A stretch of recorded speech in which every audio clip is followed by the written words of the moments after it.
Your Creative Force by Avianne is currently available on Global Voice Radio. Talent is a flame. Genius is a fire.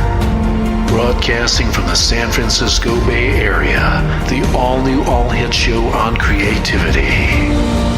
Hosted by international award-winning artist and entrepreneur, Avianne. You're listening to Your Creative Force. And now here's your host, Avianne. Hi everyone, this is Avianne once again coming to you from San Francisco in California, the USA, and we are having a fantastic time in San Francisco today. I have had the privilege of working on so many different things this morning. I am really pumped to be with you guys today. Our show theme for today is very exciting. It is old school versus high tech. How cool is that? We are on episode 8 today of our series in Your Creative Force, and we are going to speak about old school versus high tech. I am so looking forward to diving deep into this theme with you guys today. But before I do, I want to just give you a quick way or a quick few ways to connect with me online or via email. So my first website is takeartclasses.com. My second website is artbyavianne.com, Avianne, and my email address is coachavianne@gmail.com, coachavianne@gmail.com. So I hope you will connect with me pretty soon. If you have any questions, if you want to get me for events, for any speaking events you may be planning, anything like that, if you want to create a special event with me, I can travel all over the place and I can certainly help you. If it's possible for me to do so and it fits within my schedule, I will totally join you in your own adventures. So we are talking about your creative force. This is the theme that we have been dealing with all through our first 7 episodes, and it's no different for episode 8. And I wanted to address this topic today, right here, right now, because this is something I think a lot of people struggle with. And instead of dealing with this topic, I feel a lot of people shy away from it, run away from it, abandon it, go into total denial over it, and then they actually are hurting themselves and hurting their businesses in the process. For some people, this may be a very scary topic. For others, this may be a no-brainer. If you are someone who is very technologically oriented, this topic may be a no-brainer for you. High tech may not scare you. It may not seem like an obstacle to you. But if you are like me and you are not someone who is very technology oriented, this may really be a sore point for you. This may be something that you're trying to avoid, or they just have you sitting there with your hands in your hair. It can drive you absolutely bananas. I know this because I have been there and I have done that. Okay, so I am with you in this journey. Why am I making my show theme today old school versus high tech? Well, I think that most business owners are not technology experts themselves. We cannot be experts in everything. I want to address the conundrum that many of us face when we are trying to keep up with an ever-evolving, fast-paced, high-tech world. There are so many technological advantages for business owners today, from marketing to bookkeeping to apps to funnels. But how do we even know which ones to utilize? How do we even know where to begin, right?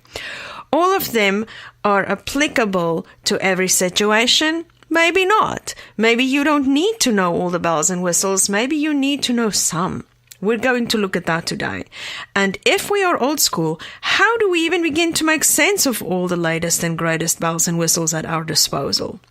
I want to dive into how our old school values are nothing to sneeze at, and how, when paired with the right tech and channeled effectively, our old school values and habits can actually serve us very well by providing us with some sanity.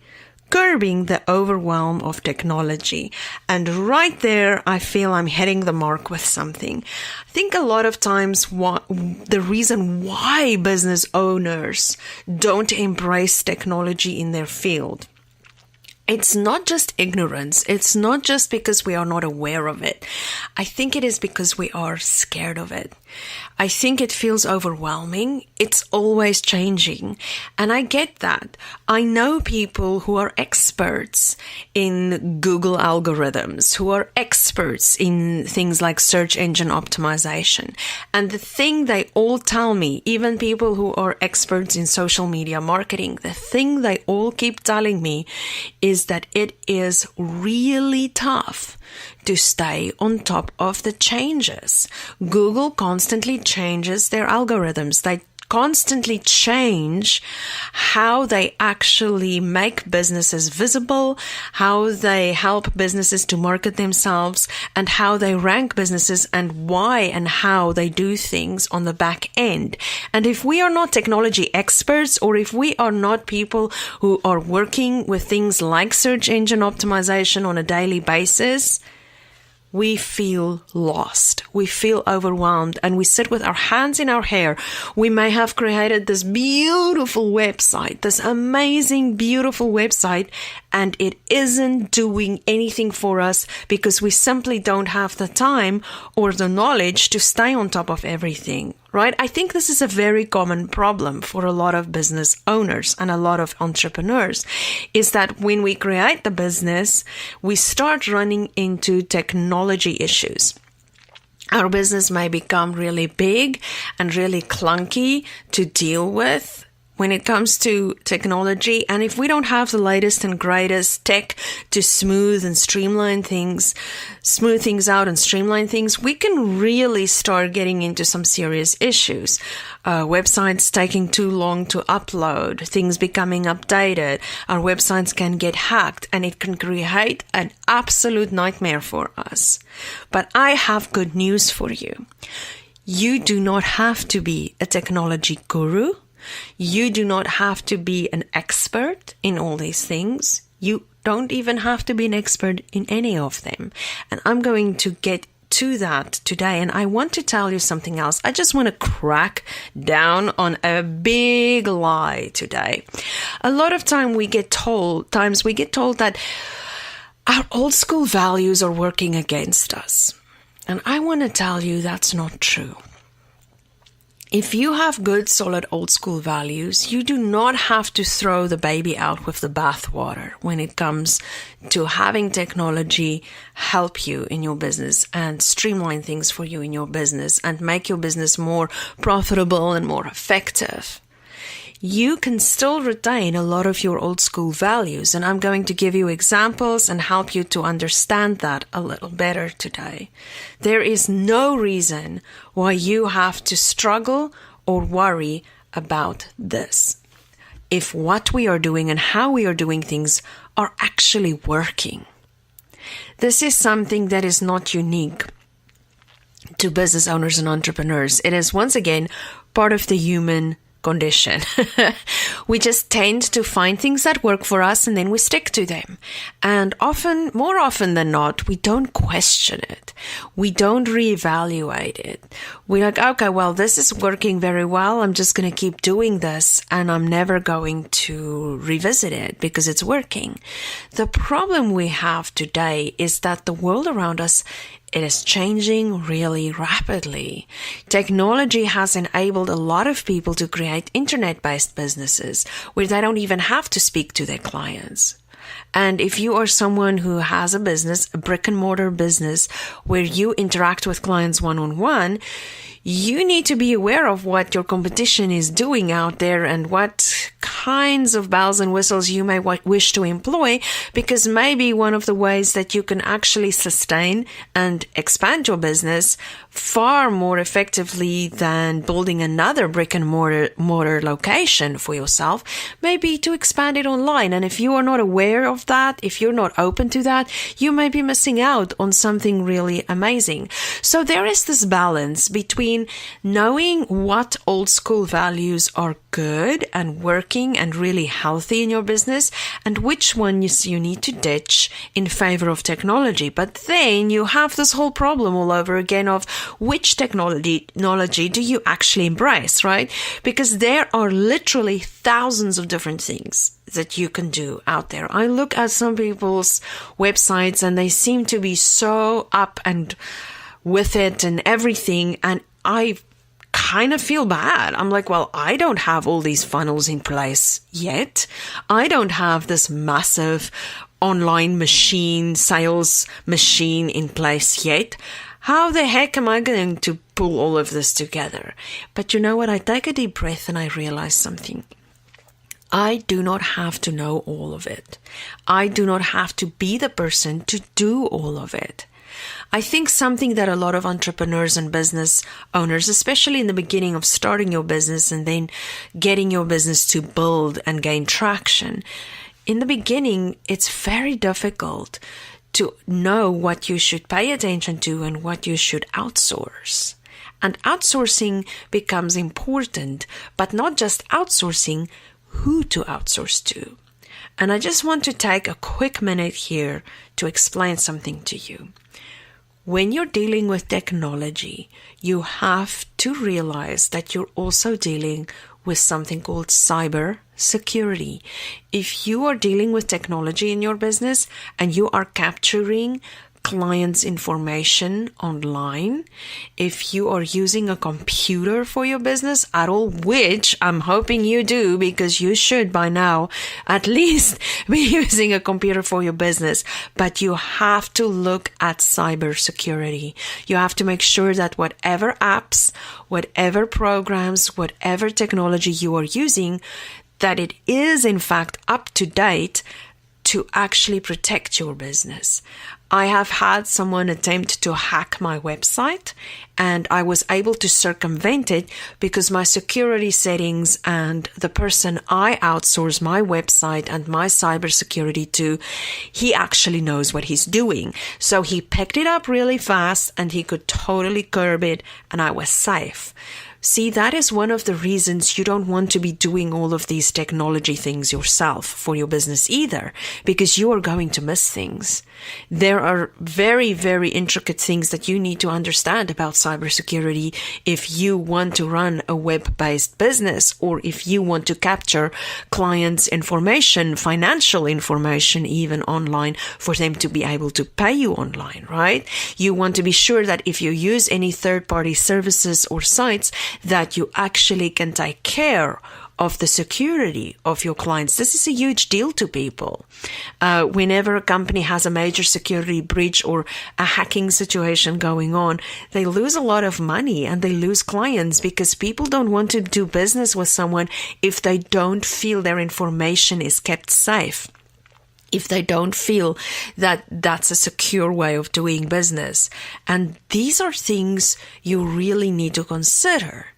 Using technology and then keeping things safe for yourself online, being careful what you click on, being careful what you expose your clients to online. You are responsible for this, but you don't have to know all of these things. That's the great news. There are amazing people out there who build businesses around knowing these things and around helping you to do these things. It's just a matter of finding the right resources and the right people to help you.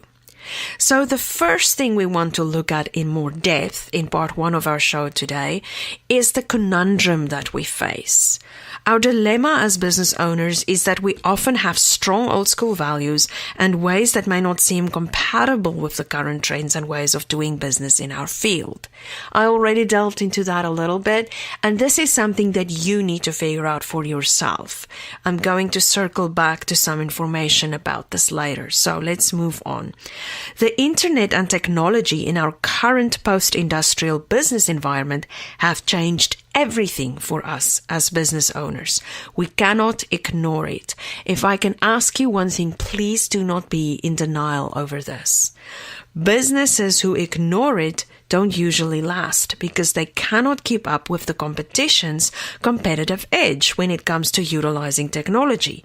Just like many architects and carpenters were forced out of business when they refused to embrace the Industrial Revolution and the advantages of mass production, in the same way we run a risk to become obsolete and marginalized when we try to compete on the same platforms as our competitors who understand that they need to adapt to a changing technological landscape. You cannot escape this. I just want you to really realize this. The sobering and slightly frightening thought in all this is that you cannot escape technological advancement. It is going to happen. And your industry and your environment and your business sphere and your way of doing things, you are going to be forced to change. You're going to be forced to go along. This is going to sweep you along, whether you like it or not. And if you resist it to the point of being so stubborn and so unwise about it that it harms your business, you risk losing everything you've built. This is just reality. You may think that because I am mainly involved in the art industry that this doesn't really apply to me, but it totally does. I'm going to delve into that a little bit with you. From how I market and sell my work to how I create my work, it is all very much impacted by technology. A lot of artists that I know struggle to sell their work because they're not willing to embrace technology. They still go the old-fashioned route of marketing and selling their work through third-party art galleries. But I have done my homework on this, and I know that selling your work the traditional way through third-party art galleries as your only and most important way of selling your work as an artist, that is not the way to go anymore. There are other more effective ways where you actually retain more of your profits as an artist, that you can actually become successful faster and get your work in front of a much better audience faster. And you know what? There are also pitfalls in that. If you just go and put your work out there on any third-party platform you can find, you can get lost in the masses. If there are millions and millions of other users on that platform and your work is just one little artist showing their thing among millions of others or thousands of others, you're going to get lost in the mix. So I'm not saying this to say just go online, go online, go online. No, because it's not just a matter of going online. It's a matter of being clever about it. And that's what a lot of people don't understand. They try and sell things through traditional channels. It doesn't work. And then they just go online. And then that doesn't really work very well either. There are hows and whys and whats that specifically apply to you. Okay, so you need to understand that. I understand that. I am right now at a place where I have to reinvent how I'm going to sell my work moving forward because I have a very specific niche that I am building, and it is really tough for me to stand out among millions of other people who also make and sell their art online. I really need to be clever, and I really need to understand my marketing strategy and know how to utilize technology to my advantage instead of just becoming one of the masses. I hope this is ringing true to you. I hope there is some good juice for you in this, because this is really, really important. Most business owners are not technology experts themselves. We cannot be experts in everything. Most of the time we are experts in our fields, which don't leave us with the luxury of time to stay on top of the latest and greatest in technology solutions when it comes to marketing, or just staying relevant and optimized in our business's day-to-day operations, output and outcomes. However, we cannot ignore the fact that the world is evolving ever so rapidly, and if we don't find some way to remain relevant in this day and age by staying on top of technology as far as possible, we will soon find ourselves being obsolete. I have been told many times that old school ways and values don't cut it anymore. Here is where I am torching the box. Are you ready? This is not true either. Embracing the new while holding fast to tried and true values and practices that are working and that are beneficial is a delicate but helpful way to retain integrity and not lose ourselves in the mix of things. I was just touching on that in my previous example. It can happen to you that you embrace technology, but because you're just doing everything exactly the way everyone else in your industry is doing it, you get lost in the masses. If I go online right now, I can find literally millions of people who are directly or indirectly involved in the art industry trying to sell arts of all kinds. Arts, crafts, sculptures, paintings, illustrations, animations, digital art, photography. I'm literally looking at millions of people competing with me in my direct and indirect industry. Now, if I'm in denial about it, and I just pretend that that is not true about my industry, wow, I'm really not going to get very far, right? I'm going to lose out because I'm going to become this little island somewhere out there and nobody's even going to discover me or find me anywhere. I'm going to be nowhere. But if I take what I do and what I create and I just put it in the middle of millions of other people's creations, how am I going to get noticed? So I'm creating the same problem for myself. Can you see how that works? So the how and the why is they become really important, but also pairing it with old school values, wisdom. And I'm going to give you a really cool example. There was this guy in the arts and crafts movement during the Industrial Revolution. His name was William Morris. He was an English textile designer, among other things, and he was associated with the British arts and crafts movement. He was a major contributor to the revival of traditional British textile arts and methods of production. He stood for traditional craftsmanship, using simple forms and often used medieval, romantic, and folk style works that served to inspire him to actually create decorative work.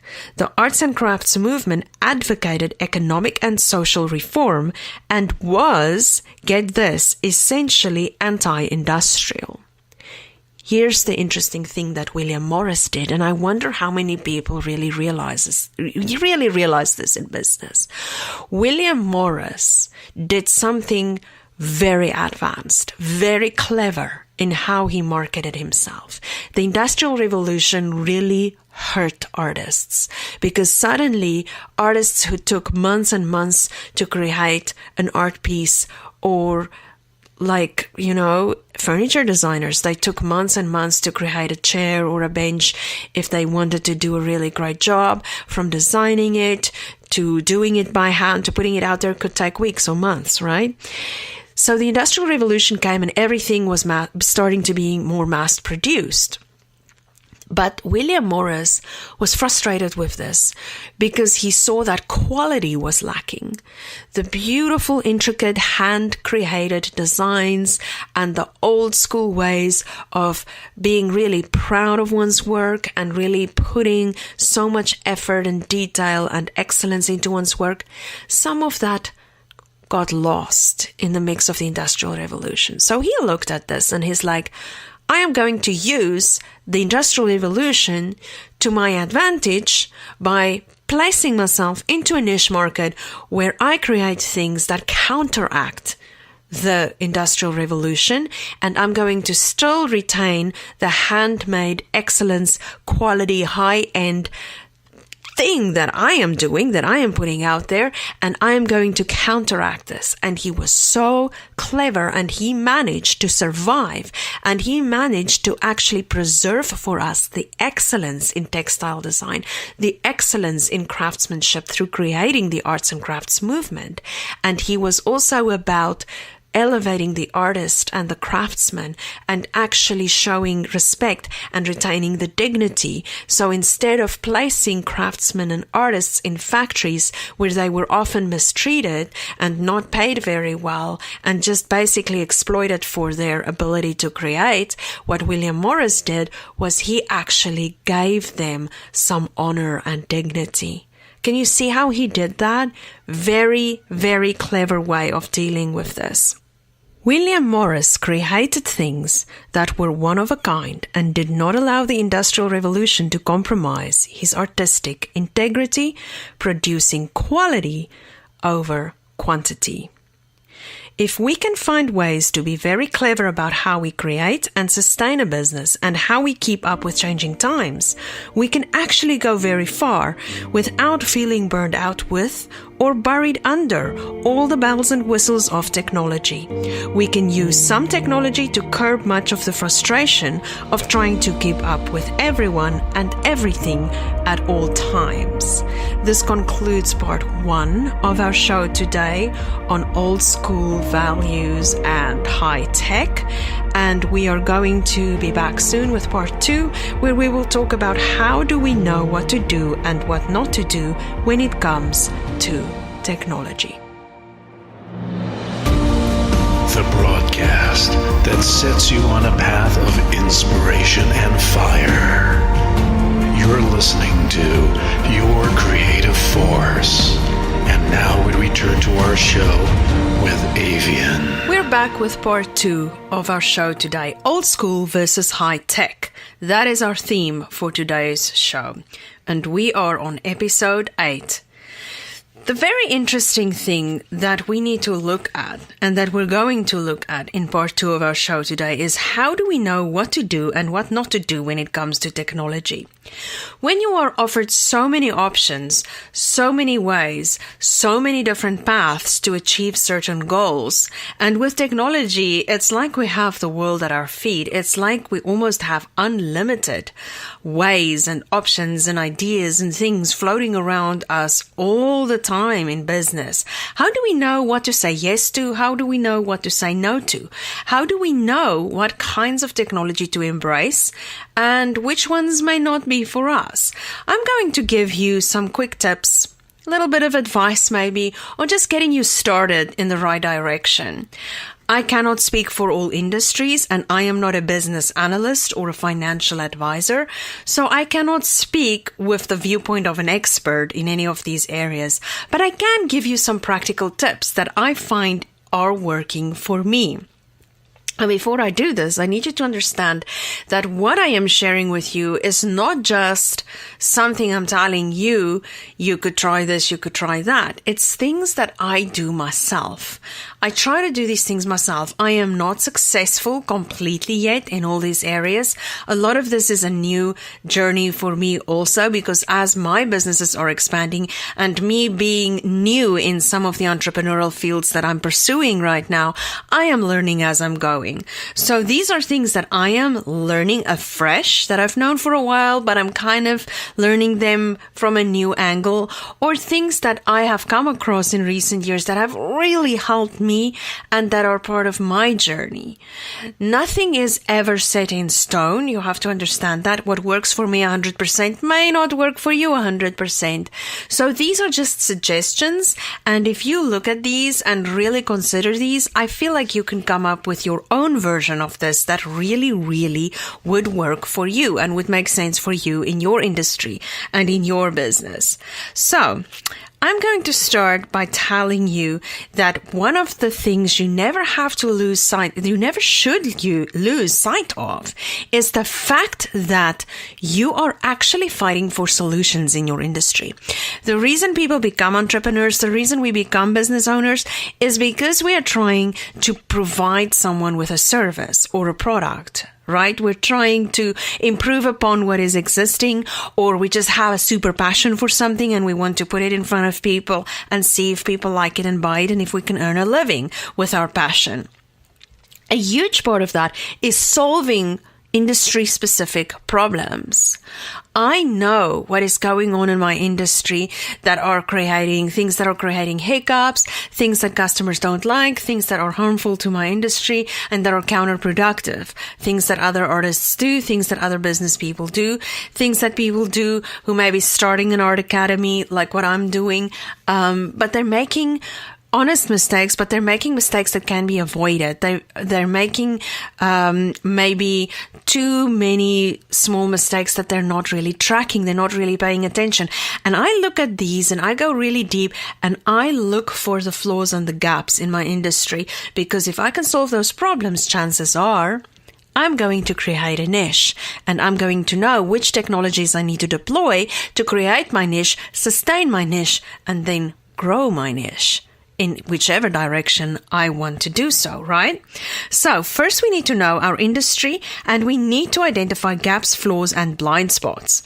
We cannot possibly do or know everything about everything, but we cannot remain relevant in our field if we are oblivious to things that are trends or standard operating procedures within our industry.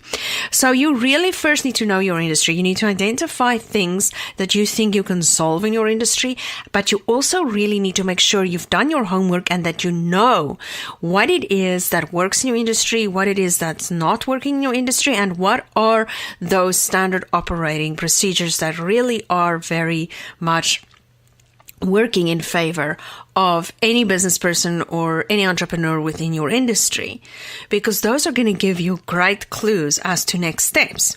Sometimes our competition can get so caught up in bells and whistles that they skip quality or lose the personal touch, and right there might be your niche, your advantage. This is what I'm trying to explain to you. If you're looking at your industry and you are identifying gaps or blind spots, flaws, you are onto something, and you need to understand that, because you're a problem solver. Living from your creative force, operating as a business person from your creative force has a lot to do with solving problems and solving industry-specific problems.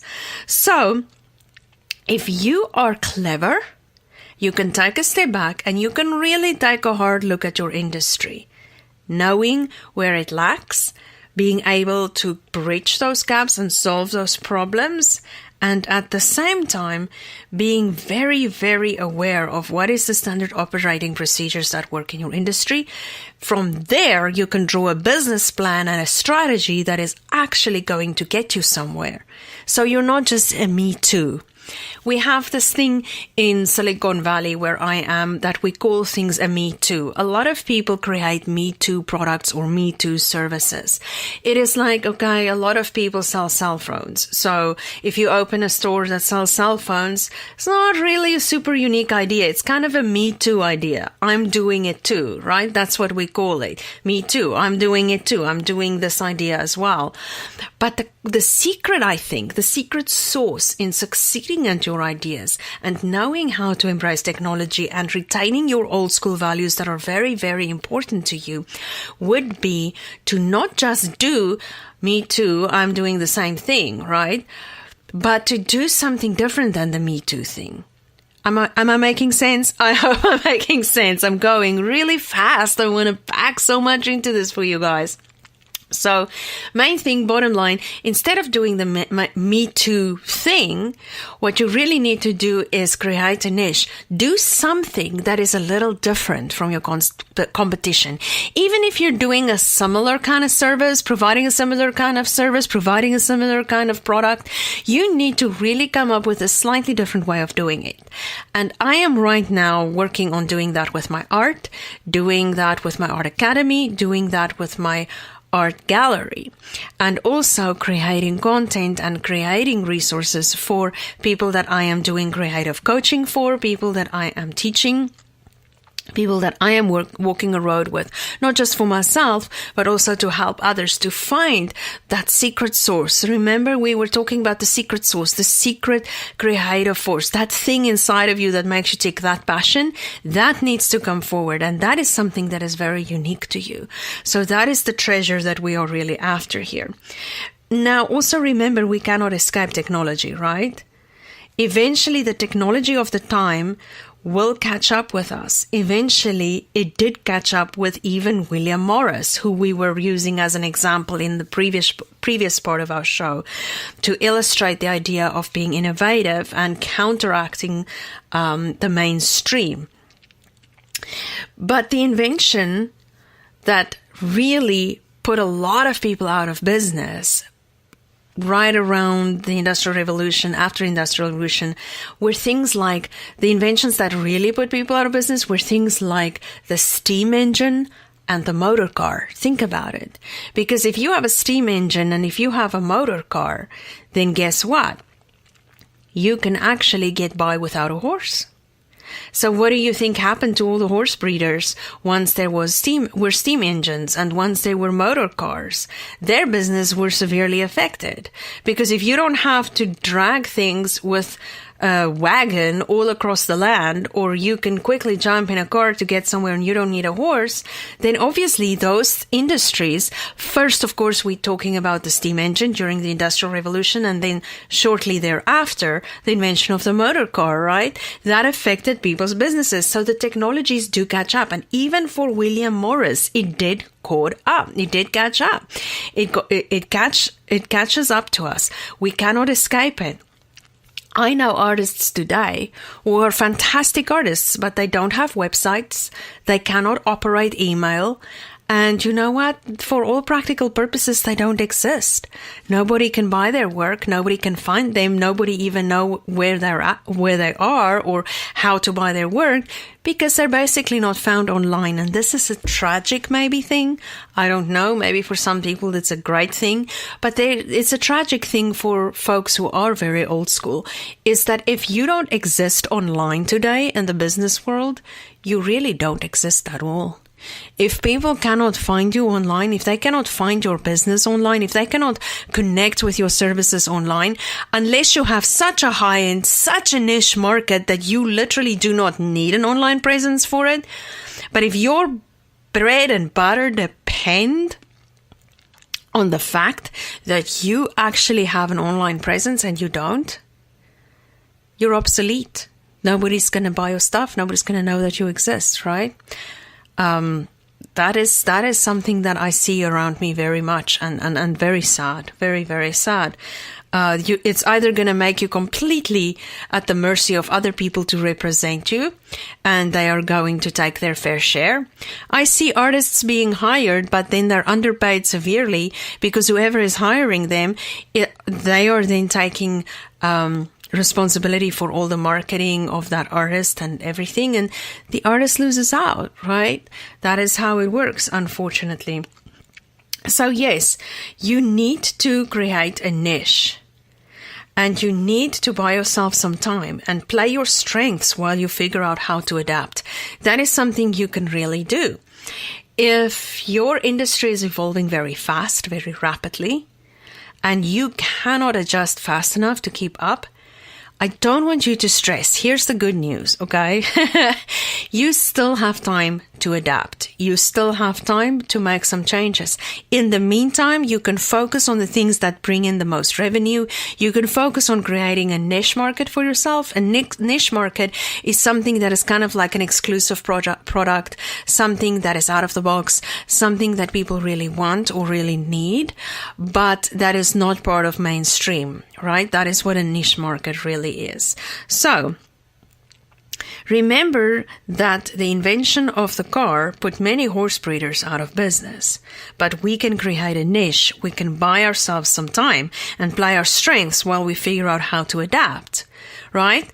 We still have horses today. Horses are around us still today. Horses are still being used on farms. They are still being used for the tourist industry. They are still being used by law enforcement. There's still something called horse racing, right? So it's not that all horses went away when the car was invented. It is just a matter of fact that the horse breeders maybe had to change their game a little bit. Maybe they had to breed a little less horses. Maybe they had to breed horses for people who have more financial means. so they could adapt. But if they didn't adapt and the market suddenly just started buying cars and didn't want to buy horses anymore, can you imagine how that would really hurt an industry? Yes, so that is the lesson that we learn out of that. Now, I want you to realize that you do not have to lose all your old school values. You only have to ditch those old school values and those old school ways that really hinder you. Okay? For instance, if you still do everything by hand, you really need to start using apps, use computerized systems, use streamlined ways of doing it. I'm going to reach a point soon where I will not even be able to package my own art and ship it out. I'm going to have a third party do it for me, because if I keep doing it my old school way, where I just myself do everything, it will take me way too long. It is a total waste of time. It can take me 1 or 2 hours to package and ship one artwork, right? Because artwork has to be packaged and shipped a specific way. If it's a big work and it needs to be crated, it could take me days to create a proper transportation mechanism for this artwork, right? I cannot just throw it in the mail or throw it in a box. I have to wrap it. I have to package it to ship it out. But if I spend all my time doing that myself, I'm being silly, because there are better ways to do it. There are people who are optimized who can do it for me. Third parties who have the equipment, the tools, and the people who can totally take over that part of my business. So you see how in the end you really need to let go of old school ways if they don't serve you anymore, if they're becoming a time suck or a time waste. I'm also going to hire a janitor for one of my business spaces soon, because it's a big space and I don't want to be cleaning the space. I'm going to be hiring a janitor because it is actually a huge frustration for me when I have to clean this space once every 2 weeks. I need to clean it out so it's not too dusty in there, because I cannot make art in a place that is too dusty. But it takes me a good 2 to 3 hours to clean this place out, and I don't want to be spending 2 to 3 hours of my time doing that every 2 weeks. So I'm going to optimize. I'm going to get help. One way that I optimized is I actually use apps. I will get back to that a little later in our show. Another old school value that will serve you very well is having financial integrity, knowing how to budget, and having a solid business plan. Nothing beats the old school budgeting and financing. I have to just be clear about that to you. If you suck at budgeting, if you are really bad at the financial side of your business and running the numbers and keeping tabs on the numbers and keeping debt and stuff like that under control, you can hire someone to do that for you, but don't let go of that old school value. Don't rely only on technology for that. You still need to have your brain in the business, right? You can't just put everything on a computer and walk away. We know that doesn't work exactly like that either, right? So you can also consider having a board of advisors. My business right now, all the businesses I have, several businesses, for the most part, they're pretty small, or they're pretty like small to medium size, depending on how you look at it. And if you consider all the contractors that I hire as part of the business, or not. So I don't really have like an official board of advisors. I don't have a mega huge corporation yet that I'm running. So I don't have like a paid board of advisors or a paid board of trustees or of investors that actually run my business on my behalf. But I created a board of advisors for myself. And these are people that I can trust. They come from all over the spectrum. They have different expertise. Some of them have technology expertise. Some of them have marketing expertise. Some of them have branding expertise. Some of them have artistic or photographic or other qualities and expertise that I really value in my business. And I consult them. I ask them for advice. I ask them, okay, if I have to do this, do you think this would actually work in reality? And it's wonderful for me to have them at my disposal, because when I hit a crisis, I hit something the other day where I didn't know if I had to cancel a class or not. And I had to make a quick decision. So I quickly called up my one advisor. I said, listen, I think I need to cancel this thing because there's not enough people. And then he said, yes, but look at how much money this is bringing in for your business. You really shouldn't cancel it because you actually need this to pay for the new lights that you're going to install in your art gallery. And that way you won't have to make debt to install your lights, right? So I'm going to listen to him. So you see how that works? A board of advisors. Very old school thing to have, but it totally works. Partnerships with other experts, networking and collaboration. That kind of speaks for itself, but you have to have partnerships with other experts. You have to network and you have to collaborate. No man is an island unto himself, and there is no way you can do everything yourself. I have a friend in business.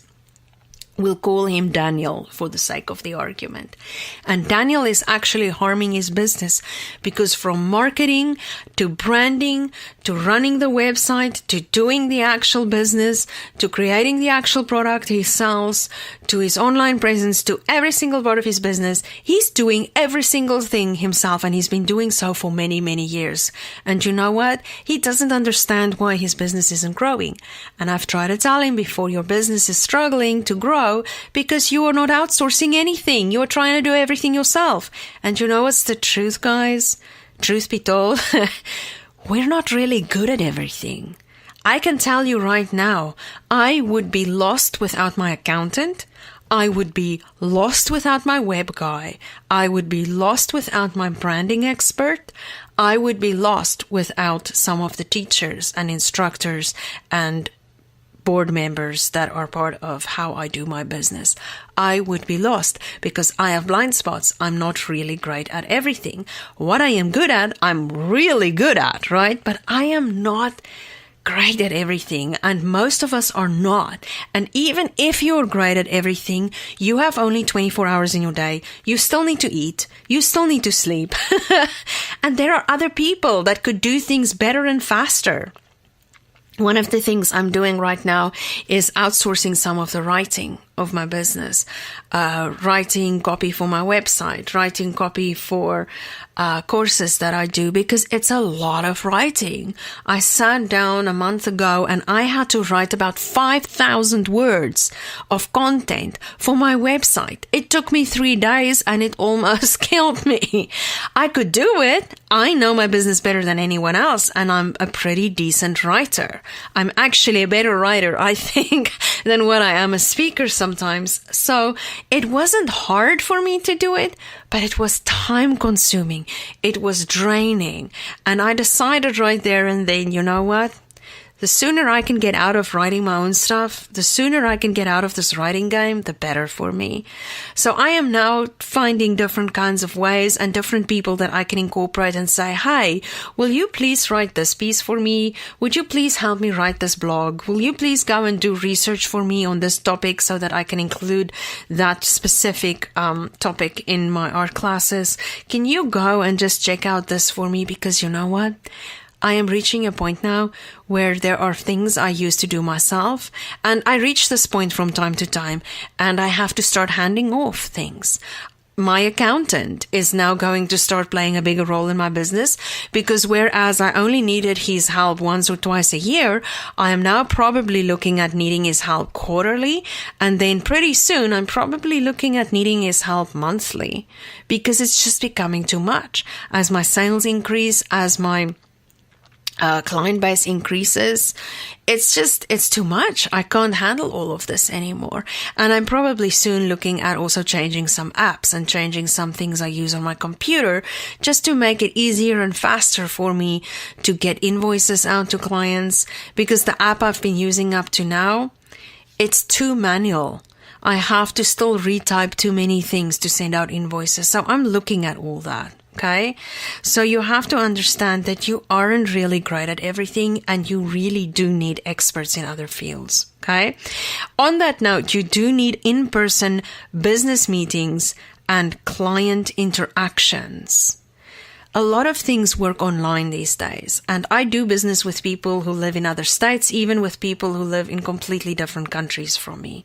And I have to just tell you super honestly that is really an interesting situation because in one sense, I can't do it any differently, right? I'm actually now looking at starting to sell my art in the next 2 to 5 years really intensely in other countries, and I might even need to learn a different language so that I can operate in the business industry of that country that I'm specifically wanting to target.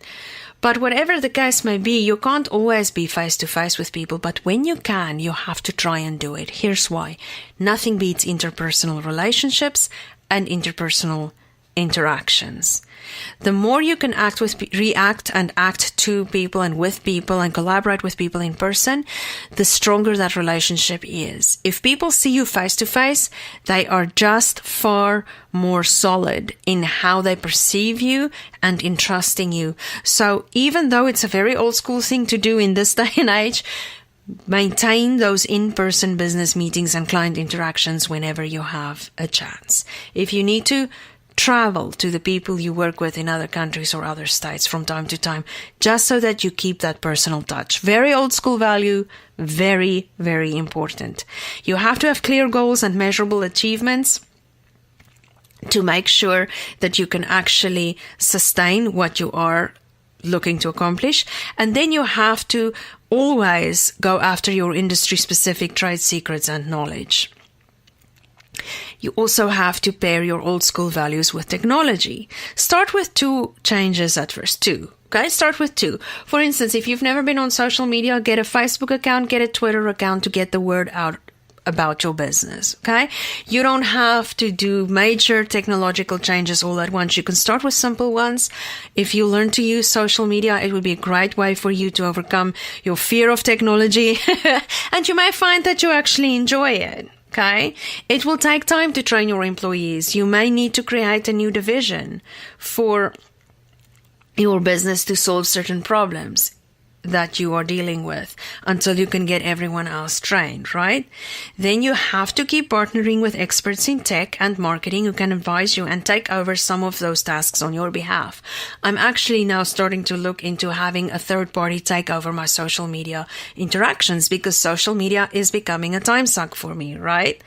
Then never try to do it all yourself. Remember that. I already touched on that. Remain in touch with those who partner with you. Have some local and physical presence with them, right?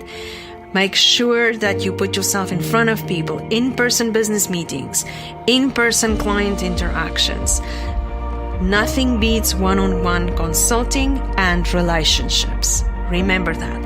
And with that, we are going to conclude part 2, and then we're going to do pretty quick part 3 of our show today, and we're going to look at relationships still being your biggest asset in business. Is a flame. Genius is a fire. And now we return to our show with your host, Avianne. In part 3 of our show, Old School versus High Tech, we're going to look at why relationships are still your biggest asset. Here's why. When someone can look into your eyes, hear the tone of your voice, read your body language, feel a kindred spirit with you, those things, those are what make the best personal and business relationships. I can tell you now that the people I trust the most in my business, the people I allow the most insight and the most close collaboration with my business are people that I know in person and that I have known for a while. Nothing beats in-person relationships. And I'm going to give you an example to that of that. I have someone that I've known for 10 years. We'll call him Richard for the sake of this example. Richard is a tech expert. Richard is the guy behind all my online marketing. He's the guy behind my website. He's the guy that is there for me to fix the issues, if there's issues with my website, to deal with client problems, to deal with third-party apps that I plug into my website, all kinds of issues. Richard is the guy I go to. And Richard runs a local ad agency, very small agency, but it's a local ad agency. And I prefer Richard. I don't outsource that part of my business to a foreign country. The reason I don't do that is because if there's an issue with my website, if anything happens, like I think I mentioned before, my website was at the risk of being hacked once. And the minute it happened, Richard picked it up and he solved it. If I was just in a queue, in a long line of a lot of numbers with a huge company who deals with third-party websites, it may not have been it may not have gotten caught in time. I might have been at a huge risk, right? And if anything went wrong, or if I have to make a quick change to my website and I call the third party place that are outsourced that's somewhere outside of the States and it's a different time zone and people may not even have English for a first language, I'm going to really struggle. I'm really going to struggle. I don't like that. I don't want it like that. So I prefer Richard to do that stuff for me because he's local. I can pop into his office at any time, say, hey, can we look at this? Can we try that? And oftentimes we try things, we beta test things, and it's quick and it's easy, and I can have my website as custom as it can probably ever even get without, say, from me doing it all myself. This is probably the best it can get for me. So I prefer using Richard's services, using his ad agency's services, as opposed to outsourcing it to another country, right? Because Richard has walked the road with me for 10 years. He knows exactly where I'm going with this, why I want to do things a certain way. He just knows. That's just one example. You have to put a face to the problems you need to solve and the tech you need to develop. If you are using technology, Richard is once again a fantastic example. You need to have someone you can trust, who really knows their stuff, who are much better than you at it, okay? You have to also be very intentional with who you allow in your inner circle to help you be wise and discerning in which old school values to retain and which aspects of technology to embrace, and which of those old school values you can really ditch, right? Technology, and this is something I cannot stress to you enough, is not the be-all and end-all of all things, but you need to be very intentional about utilizing it appropriately in your business, paired with your solid, old-school values to remain relevant and effective in your industry. Wow. So yes, we're nearing the end of our show. I really feel excited about today's show. I feel like I packed a lot of juice into this for you guys today. I'm going to conclude with a quote by author Anthony St. Martin. This is such a fabulous quote, and it ties our whole show today into the theme of your creative force, old school versus high tech. Okay? You have to understand this. You are one thing only. You are a divine being, an all-powerful creator. You are a deity in jeans and a t-shirt, and within you dwells the infinite wisdom of the ages and the sacred creative force of all that is, will be, and ever was. There are no limits. There's nothing stopping you. Please don't let your old school values stand in your way of progress and expansion, but let them guide you into a place where technology is no longer a scary monster or an enemy or something you need to pretend doesn't exist, but where technology can actually become a friend and an asset to you to help you create wonderful, flawless business processes, business strategies, and business outcomes. And with that, I'm going to sign off. I'm going to love and leave you from San Francisco in California. Goodbye until we can speak again. This is Avianne, signing off. Talent is a flame. Genius is a fire. Tune in next time as we explore your creative force.